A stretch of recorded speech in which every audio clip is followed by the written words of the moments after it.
to win this election, we will require the most discipline, focus and professionalism from each of us in all of our roles that we can summon, Mr. Morrison said, according to a coalition spokesman. Do that and we win, it's that simple.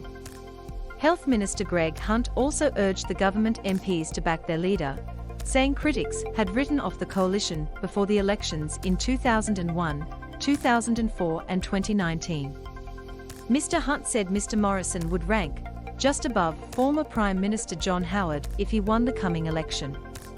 Naming the immigration laws as a key policy, Mr. Morrison said the issue was a way to bring a sharp contrast with Labour ahead of the election. Mr. Morrison said he needed MPs to prosecute every single inch of our agenda in their electorates through channels such as Rotary clubs, church groups and advocacy groups. You do your job and I'll do mine, he said, in remarks relayed by the coalition spokesman. This election is not a referendum, it's a choice, and we need to bring the starkness of that choice in front of the Australian people in order for us to be successful. I know how to do that and I know that's how you win elections. I know what the path is and I'll be following it. And once again, I'm asking you to follow me in going down that path and staying focused on that and only that. Later, Mr. Morrison addressed the meeting again and told MPs they would need to be focused and professional and to support candidates already in the field but not yet in Parliament. Mr. Albanese rejected the government's claims for its criminal deportation law, saying the immigration minister already had a clear power to cancel visas, but he devoted a large share of his speech to the outcome last week on religious freedom. The Labour leader repeated his pledge to enact a religious discrimination law in government if Labour won the election, and said a key part of this would be the provision to ban the vilification of people on the grounds of their faith, something Labour moved as an amendment last week. Last week was our party at its best, he said.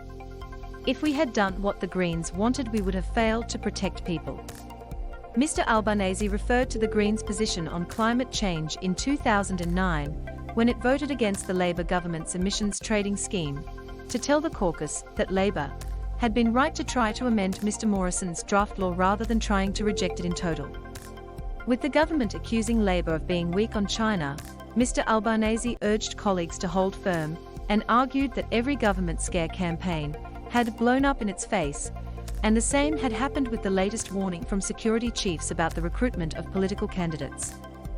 ASIO Director General Mike Burgess warned last week of a foreign interference plot to bankroll political candidates, but did not name the country, the party or the candidates.